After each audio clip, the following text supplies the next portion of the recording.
Welcome to Navigating the Customer Experience. Want to improve your organization's customer service? Looking for insider tips to knock your customer socks off? Then you're in the right place. Here's your host, Yannick Grant. Welcome to Navigating the Customer Experience. On today's episode, our guest is Marybeth Alexander. Marybeth has been the knowledge goddess and chief executive owl at KnowledgeOwl since she co-founded the company with Pete in 2015.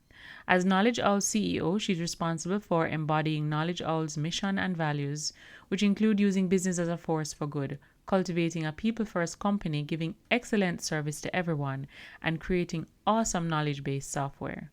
So without further delay, sit back, plug your earphones in, and let's jump right into this conversation with Marybeth. Welcome, Marybeth. Oh, thank you for having me. I'm excited to be here. All right.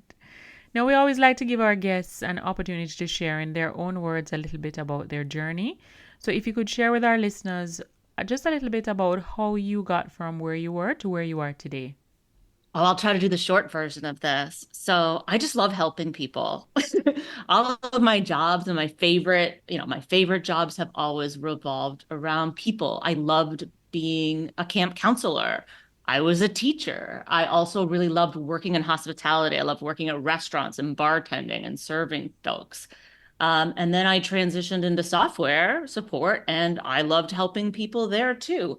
So I got into software. I was a teacher for a while, and then I transitioned into software, which was actually a good transition, because a lot of the same skills that make you a good teacher for kids also makes you good at doing software support for adults. Mm-hmm. So I grew my leadership in that realm, and I went from being, on the support team to being a team lead to a manager to a director.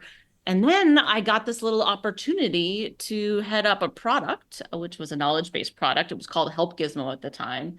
And I took that opportunity. I was basically like the product owner or manager of that product, and we brought it to market. And then they decided they didn't want to do that. That company didn't want to continue that project. So they ended up giving us the opportunity to buy it. And that is how I accidentally ended up as the CEO of a software company.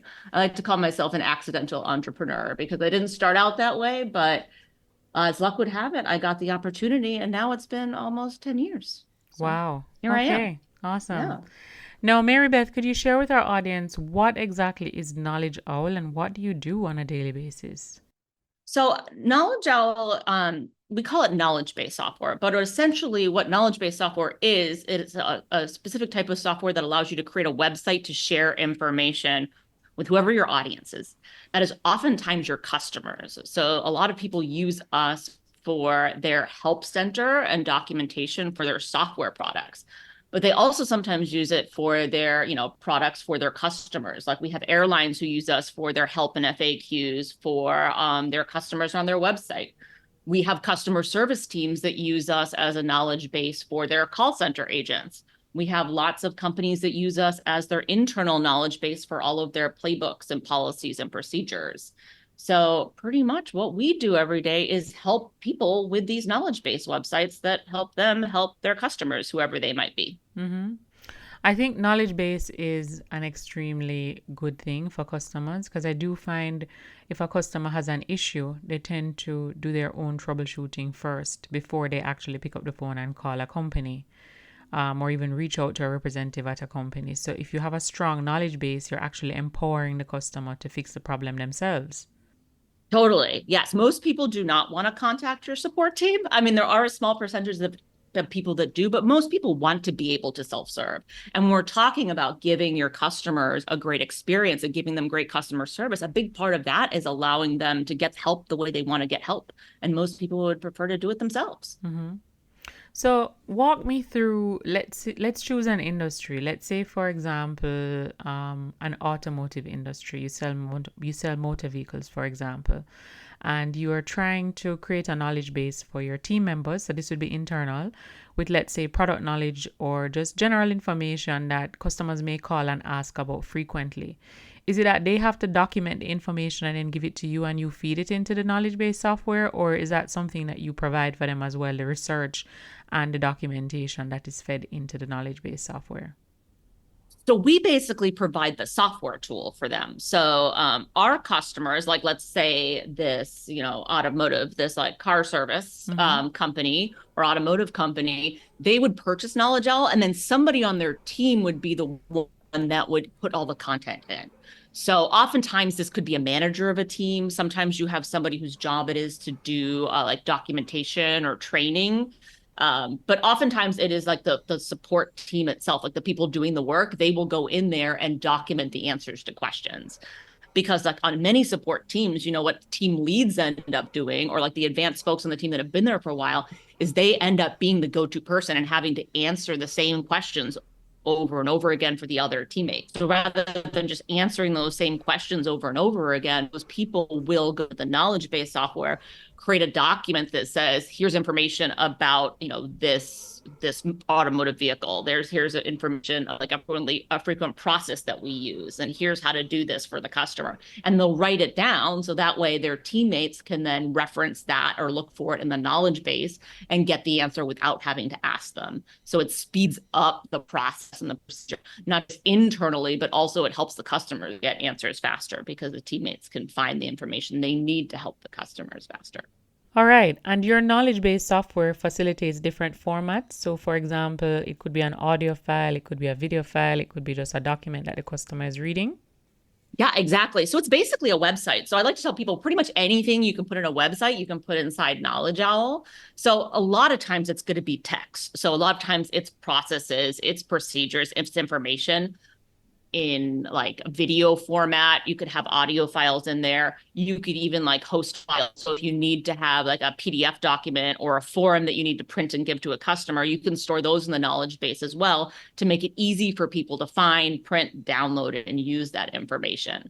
So essentially a knowledge base can become sort of the single source of truth for your team. So rather than having to remember where this form lives or where that procedure lives or where the information about like that car lives, it's all in the same place so that people can search one place and go to one place to find all of the information they need to do their jobs. Mm-hmm.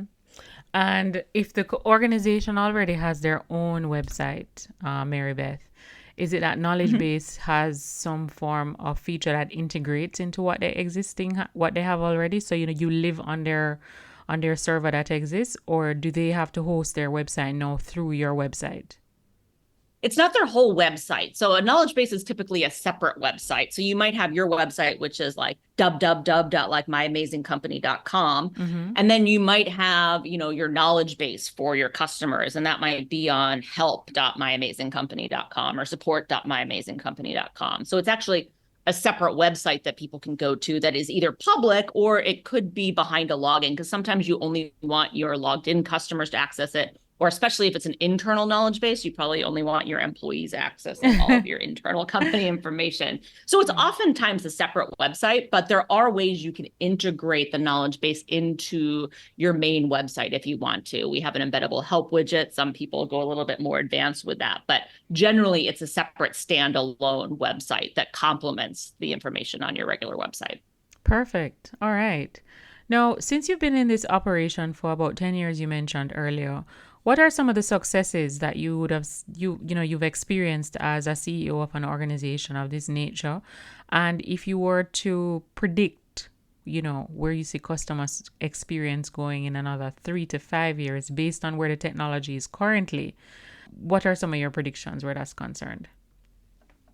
Oh, so in terms of successes, my successes are all going to be people-based, because I think like you, I was looking at your website. For me, it's all about the people and like giving people a great experience and making sure that not only like our customers are having a great experience and love working with us and love using our software, but also that the people that work with us, like our staff members, are having a great experience working for KnowledgeOwl too. And our vendors are having a great experience working with us as a company. So for me, like the biggest success has been building a community of not just customers, but staff members and team members and other vendors and organizations, a really supportive community that cares about each other.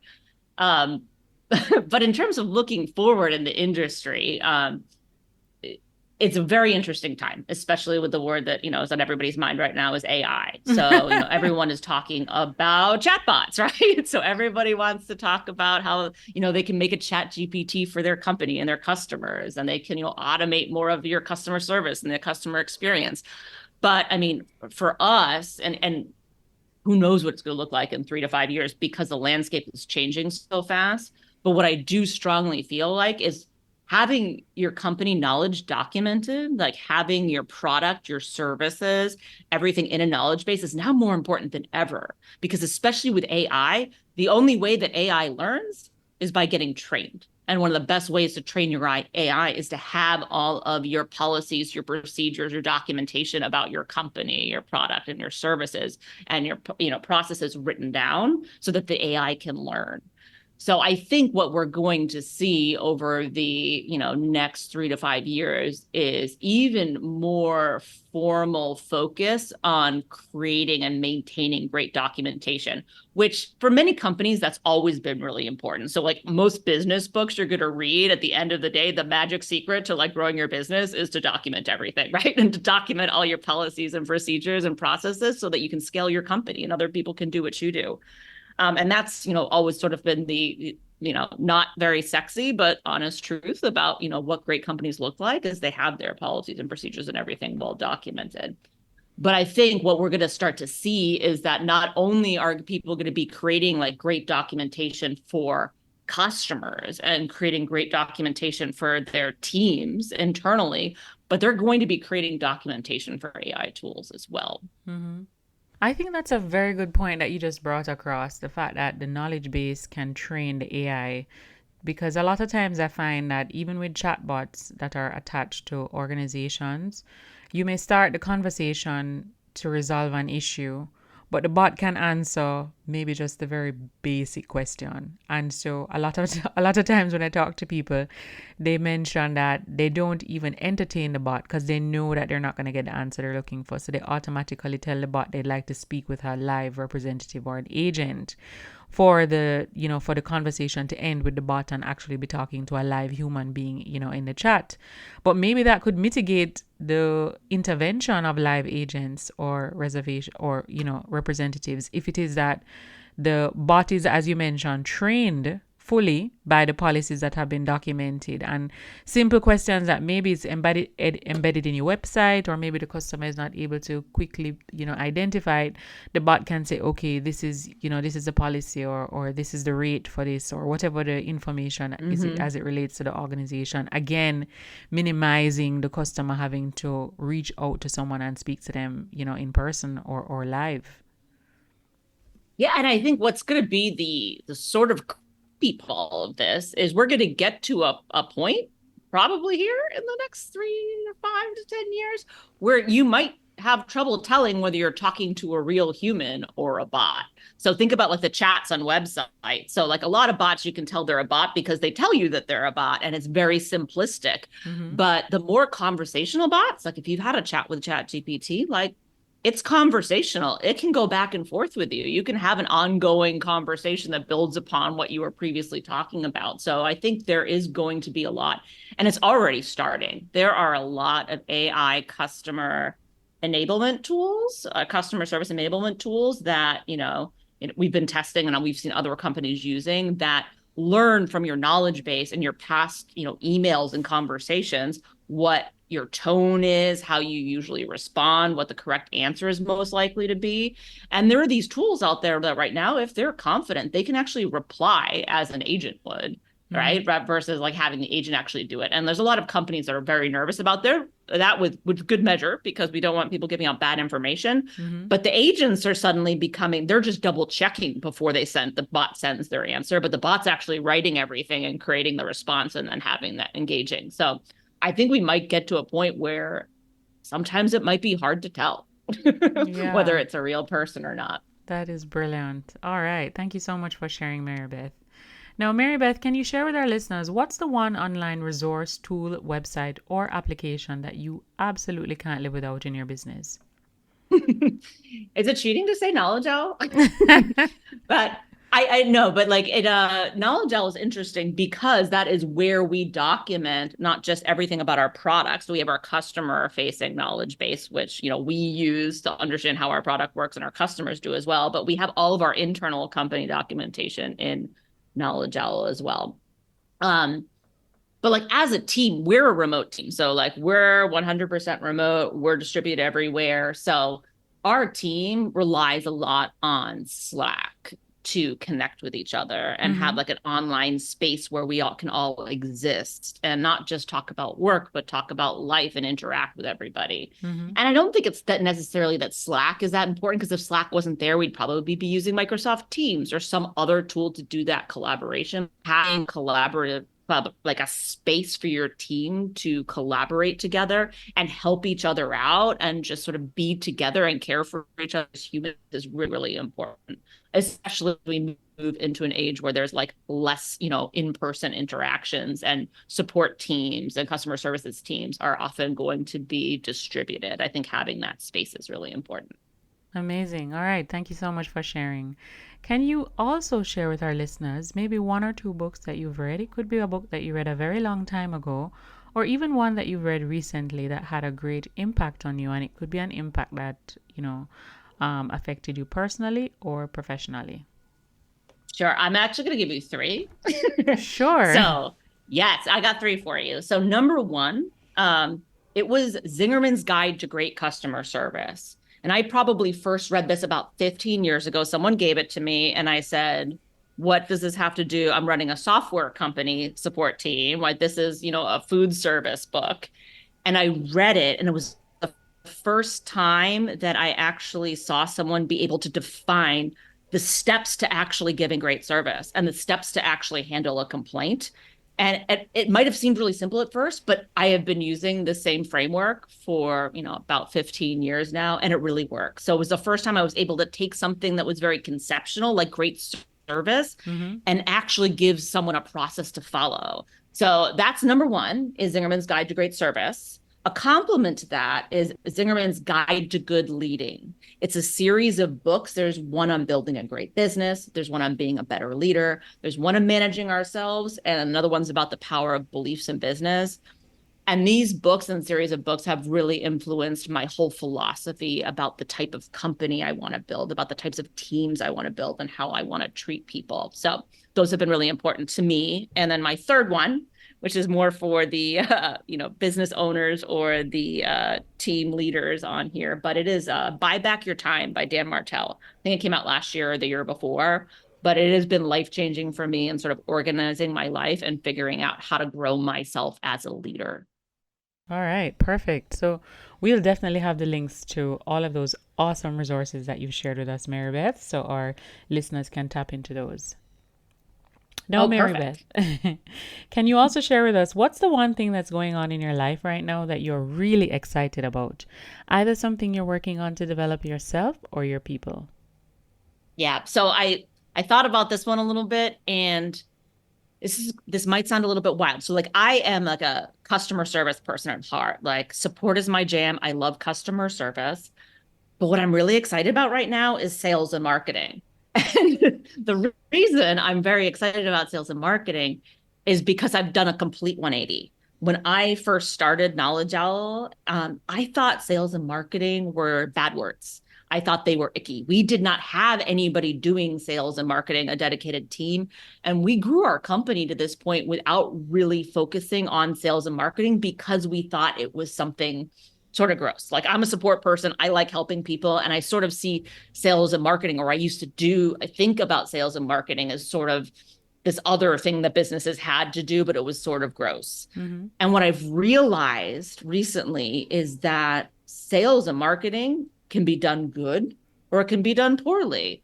Like many things, it's just a tool. And if we think about it through the lens of customer experience and customer service, and how do we add more value for our customers, and how do we give them a better experience in the world, and how do we do more good, then sales and marketing become a really interesting skill to learn and problem to figure out, because I think we can do it in a way that is true to our values, and it's very people centered and is very helpful and is very centered in service. And it's a totally new area for me. So I'm getting to learn, I'm getting to apply like all of my, learnings and feelings about customer service and experiences to the realms of sales and marketing. And I'm really excited to figure it all out with my team. All right. Awesome. All right, Marybeth. So our listeners would have tapped into this episode and they're quite intrigued with KnowledgeOwl. Hopefully they will even be becoming your customers. But they would like to reach out to you online. They'd like to connect with you online. They'd probably like to even learn more about you and your organization. Where's the best place that they can find you online? So I'm definitely a LinkedIn girl. So I'm Marybeth Alexander on LinkedIn. So if you want to chat with me there, I'm pretty active. KnowledgeOwl is also on LinkedIn too, but you can go to knowledgeowl.com or email me at marybeth@knowledgeowl.com, and I'm happy to chat more about anything we've discussed today. Perfect. Or anything else for that matter. I love customer experience.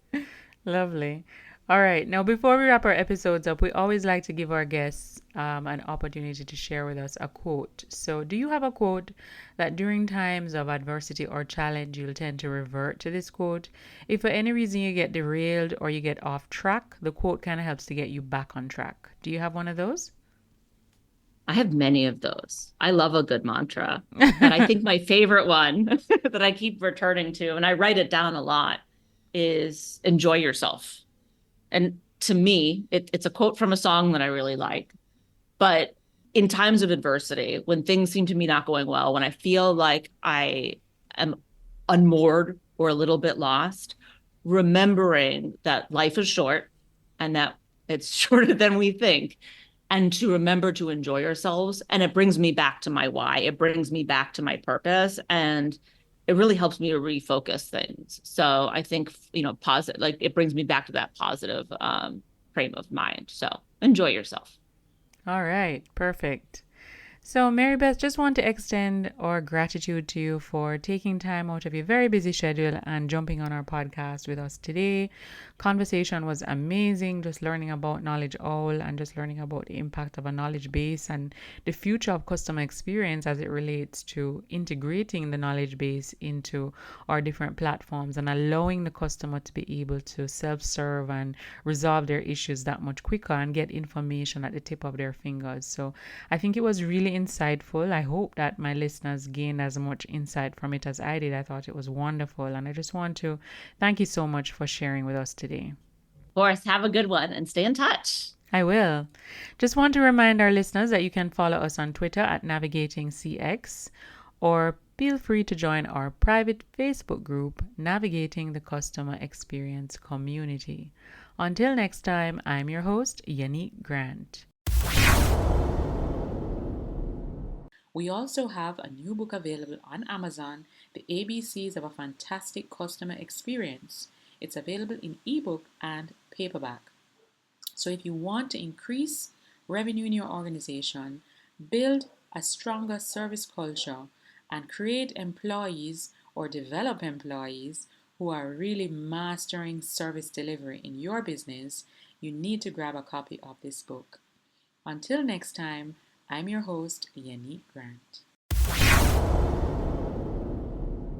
Thanks for listening. For more awesome resources to take your customer service game to another level, head over to navigatingthecustomerexperience.com. See you next time.